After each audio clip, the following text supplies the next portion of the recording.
Hillary Clinton did an interview with Jorge Ramos on Fusion, and for the first time in a while, I have to give her credit for a position that she's taking. Now, the last, I don't know how many stories, 6, 7, 8 stories we've done on Hillary have all been negative. Why? Because the stories in the news were negative. Whether it's the amount of money that she's taken in legal bribes throughout her career, or how much she's sold out to Wall Street, and she's doing speeches for Goldman Sachs for $400,000 a pop, as if she's not actually being bought when she does that, talking about how her and Bill were broke, and oh, woe is me. She's being very silly lately, and she represents very similar to Obama-style Democrat. She's very similar to an Obama-style Democrat in the sense that she's a corporatist, right? She's very pro-establishment. Well, here, she's going to give us a little flicker of hope, and I might even be too kind by saying that, but at least on one position, she seems fairly evolved. When she was asked how she feels about the Cuban embargo, she said, quote, "I think it has propped up the Castros because they can blame everything on the embargo. You don't have freedom of speech. You don't have freedom of expression. You're still having political prisoners, and everything is blamed on the embargo." So that's a good point. She's saying that actually strengthens their regime. You know, the idea that we do an embargo and they don't get to experience a lot of the great things that Western society has created, all the advancements that we've made in technology. Not saying that they're totally stuck in the Stone Age, of course not. But if you do an embargo and you don't allow trade, you're only strengthening. They're only going to go further in their corner and back up the Castros who rule over them. She continues and says she would like to see the U.S., quote, "move toward normalizing relations eventually." And when Ramos asked her if she wanted a Nixon moment by going to Cuba, Clinton responded, quote, "You know, someday I'd like to go to Cuba. I would someday, yes." So let's stop and think about this. When it comes to the Cuban embargo, the United States of America has a lot of really, really stupid policies. This is up there with some of the dumbest, okay? I mean, we dropped a friggin' nuclear weapon on Japan. We dropped 2 nuclear bombs on Japan. On civilians, nonetheless. They got over it. Now they're our ally.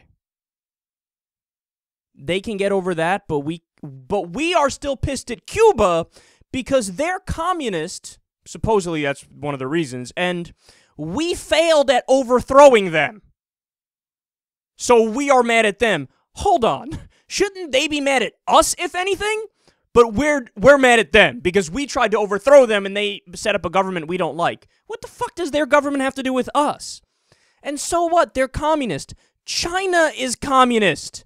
And we trade everything with them. They're our buddies. But Cuba, no, that's communism. We don't abide by that unless it's China. They could do it. That's fine. Oh my God, oh my God, oh my God. Our country is run by fucking toddlers. By toddlers.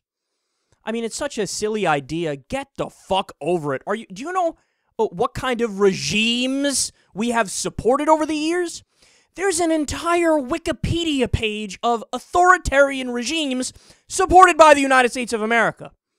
Now, some people would scoff at that and say, Wikipedia, what the fuck do they know? Well, number one, if it's from Wikipedia, the free encyclopedia, it'll say it at the top of the page. That's just as accurate as any encyclopedia. If it's written by, some random schmuck in his basement, well, in that case, it'll have warnings at the top. It'll say this article has been challenged for this reason, that reason, and that reason. But okay, let's accept the Wikipedia criticism.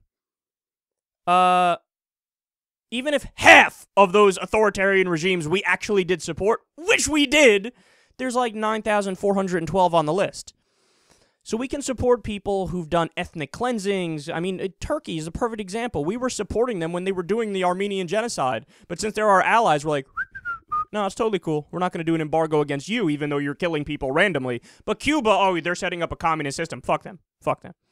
I mean, it's so silly. I can't help it. Now, look, is the sad reality that if Hillary Clinton gets elected, she probably won't do shit about the Cuban embargo? Of course. I mean, Obama spoke a pretty decent game when he was running in 2007 and 2008 and 2012, and he's largely been president. I mean, he's done a few good things, but